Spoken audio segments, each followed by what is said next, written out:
Zombie apocalypse.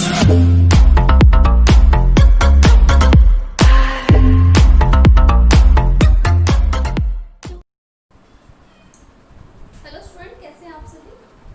Students, आज की हम इस वीडियो में हमारा दूसरा चैप्टर स्टार्ट कर रहे हैं, chapter second, that is basic accounting terms. Basic accounting terms वो टर्म्स हैं या फिर वो वर्ड्स हैं जिनको हम अपनी अकाउंटिंग में यूज़ करते हैं, तो उनका क्या मीनिंग होता है वो आज हम यहाँ पर सीखेंगे। तो हमारा सेकंड चैप्टर 11th क्लास का बेसिक अकाउंटिंग टर्म्स, इसके अंदर सबसे पहले हमारे पास है बिजनेस ट्रांजैक्शन।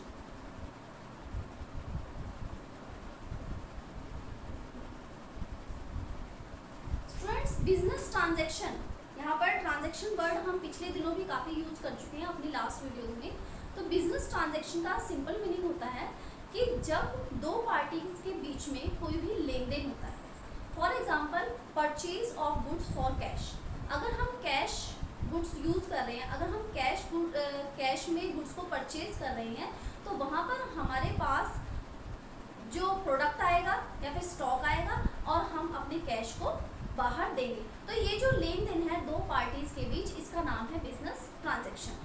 कोई भी बिजनेस के ट्रांजैक्शन जिसके अंदर मनी यूज होती है, उस ट्रांजैक्शन को हम अपनी बुक्स ऑफ अकाउंट में रिकॉर्ड करते हैं।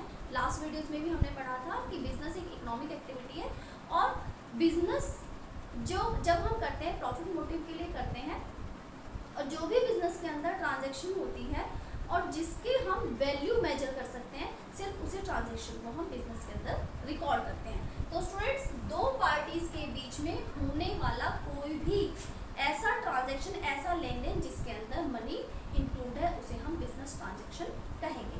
नेक्स्ट है हमारे पास कैपिटल।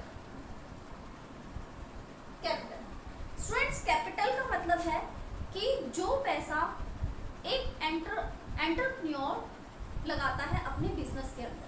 कोई भी बिजनेस बिना पैसे के नहीं चलता है। Money is a life blood. Money जो है लाइफ ब्लड है किसी बिजनेस के लिए। तो अगर मनी नहीं होगी तो वो बिजनेस रन नहीं हो सकता है। हमारे बिजनेस के अंदर हमें लैंड खरीदने के लिए, बिल्डिंग के लिए, प्लांट के लिए, या फिर स्टॉक खरीदने के लिए या मशीनरी खरीदने के लिए हमें पैसे की ज़रूरत पड़ती है। तो कोई भी एंटरप्रेन्योर या कोई भी बिजनेसमैन जो बिजनेस स्टार्ट कर रहा है, वो जो भी पैसा बिजनेस के अंदर लगाता है वो उस बिजनेस की कैपिटल होती है।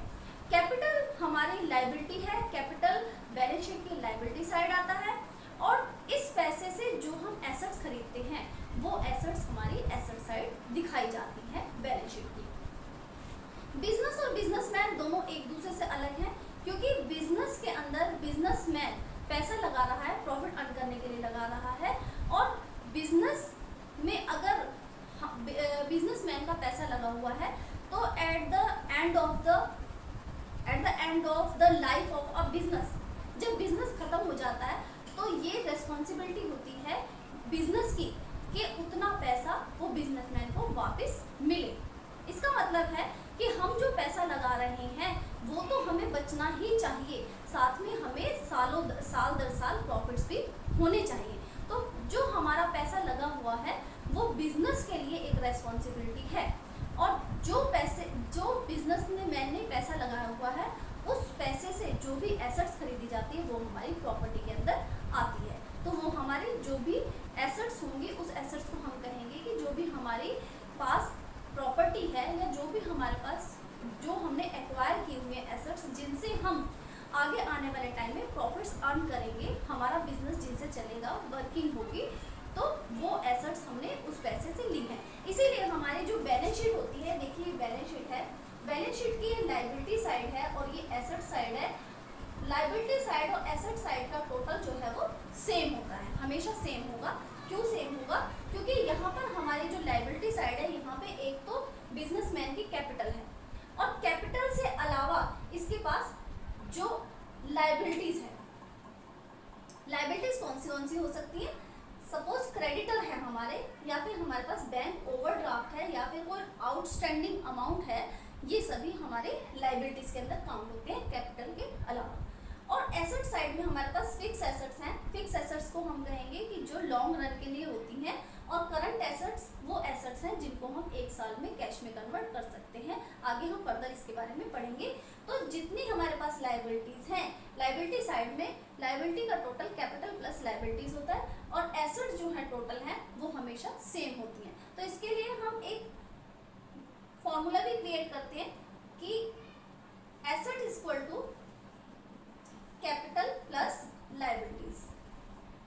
ओके स्टूडेंट, बिजनेस और बिजनेसमैन दोनों अलग है और बिजनेस की रिस्पॉन्सिबिलिटी है कि बिजनेसमैन को उसकी मनी वापस की जाए, इसीलिए कैपिटल हमारी लायबिलिटी साइड दिखाई जाती है। और जो प्रॉफिट्स भी होते हैं, सपोज बिजनेस में कोई प्रॉफिट हुआ है तो प्रॉफिट यहाँ पर ऐड होगा और अगर कोई लॉस हुआ है तो लॉस यहाँ से लेस होगा।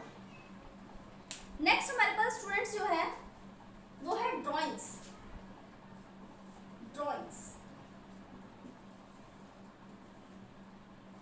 स्टूडेंट्स हमने कैपिटल की बात करी है, हमने एसेट्स की बात करी है, हमने लायबिलिटीज की बात करी है।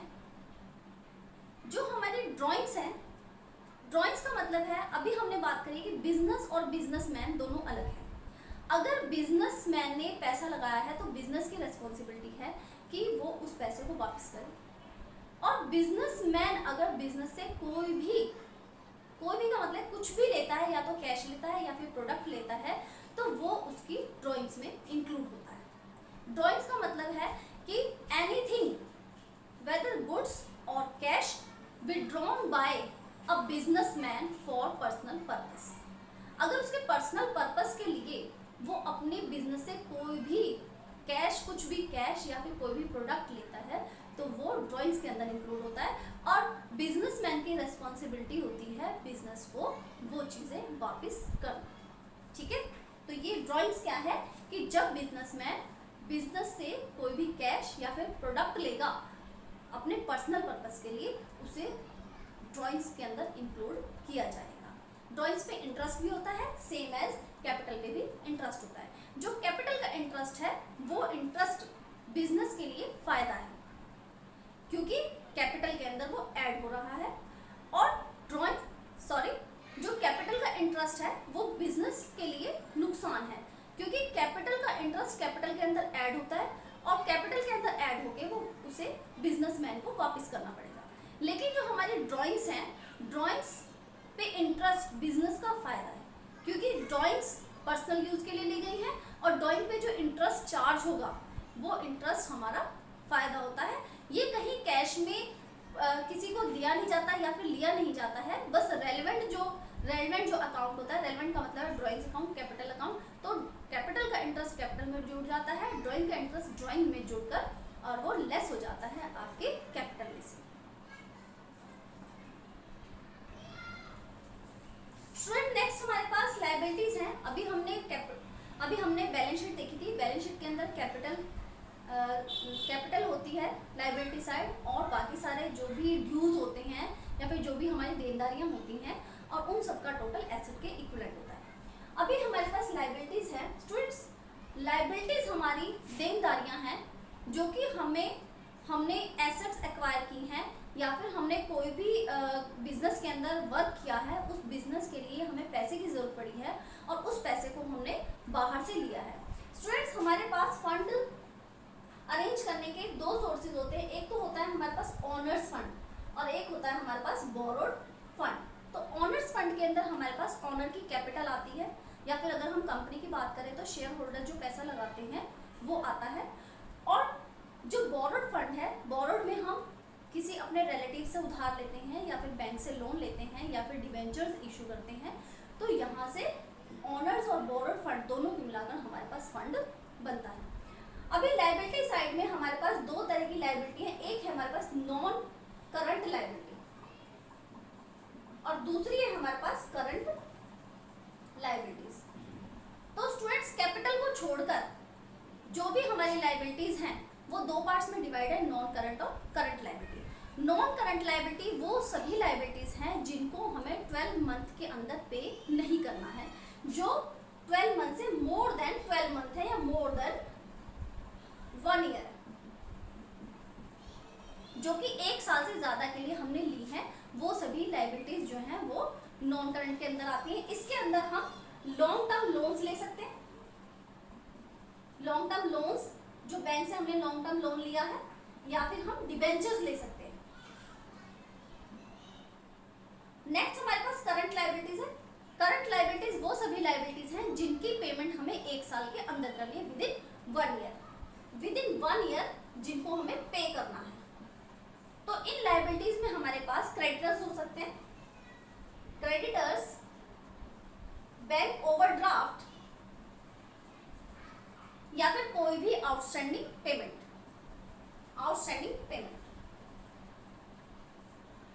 तो स्टूडेंट आई होप आपको समझ में आ गया होगा नॉन करंट क्या है। नॉन करंट जो 1 साल से बाद में हमें पेमेंट करनी है, चाहे वो 2 साल बाद, चाहे 3 साल बाद। और करंट का मतलब है कि 1 साल के अंदर अंदर जिनकी पेमेंट हमें करनी है।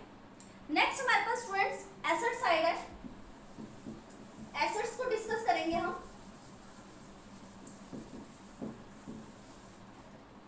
एसेट साइड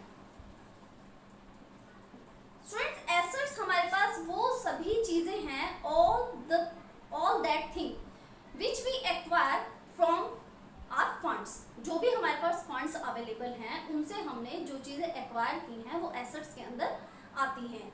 चाहे वो हमारे पास बिल्डिंग है, लैंड है, या फिर हमारे पास कोई भी मशीनरी है, या हमारे डेटर्स है जिनके अंदर हमारा कैश जो है वो फंसा हुआ है, या फिर जिनको बेचने से हमें कैश मिल जाएगा। इनको भी हम स्टूडेंट 2 कैटेगरीज में डिवाइड कर देते हैं। एक तो हमारे पास है नॉन करंट एसेट्स और दूसरी हमारे पास है current assets. Students non current assets वो सभी एसेट्स हैं जिन एसेट्स को हमने एक्वायर किया है फंड से अपने बिजनेस को रन करने के लिए, प्रॉफिट्स को अर्न करने के लिए, अर्निंग कैपेसिटी को बढ़ाने के लिए, अपने बिजनेस को चलाने के लिए, जिसका पर्पस जिन एसेट्स को हम नियर फ्यूचर हम सेल नहीं करने वाले हैं वो हमारे बिजनेस के अंदर हमारी प्रॉफिट्स को अर्न करने के लिए यूज होने वाली है। तो यहाँ पर हम लिखेंगे कि नॉन करंट एसेट जो है वो क्या है, not for sale purpose, not for sale purpose. और करंट एसेट्स कौन सी है हमारी? नॉन करंट एसेट्स के अंदर हम क्या क्या चीजें लेते हैं? नॉन करंट एसेट्स में हमारी बिल्डिंग्स आएंगी, हमारी प्लांट एंड मशीनरी आती हैं, या फिर लैंड या computer system, all the things जो कि हम नियर फ्यूचर में सेल करने वाले नहीं है, जिनका पर्पस हमारे बिजनेस को अच्छे से चलाना है, प्रॉफिट्स अर्न करना है। नेक्स्ट हमारे पास स्टूडेंट्स है करंट एसेट्स। करंट एसेट वो सभी एसेट्स हैं जिन एसेट्स को सेल करके, जिन एसेट्स से हमें 1 साल के अंदर कैश मिलने वाला है। स्टूडेंट इसके अंदर हमारे पास डेटर्स आ सकते हैं, या फिर अपने आप में कैश भी आ सकता है, या हमारे पास बैंक का कोई बैलेंस है वो भी आ सकता है, या हमारे पास स्टॉक है, स्टॉक को भी हम 1 साल के अंदर बेच देते हैं। नेक्स्ट हमारे पास यहाँ पर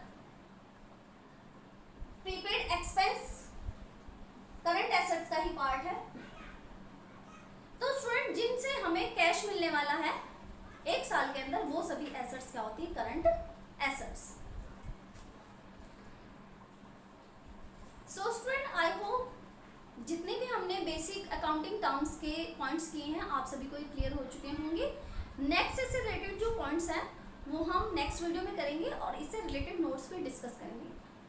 थैंक यू स्टूडेंट। आपको ये वीडियो पसंद आई है तो इसे लाइक करिए, शेयर करिए, कमेंट करिए और सब्सक्राइब जरूर करिए, जिससे कि आपको नेक्स्ट वीडियो का नोटिफिकेशन मिल सके। Thank you so much.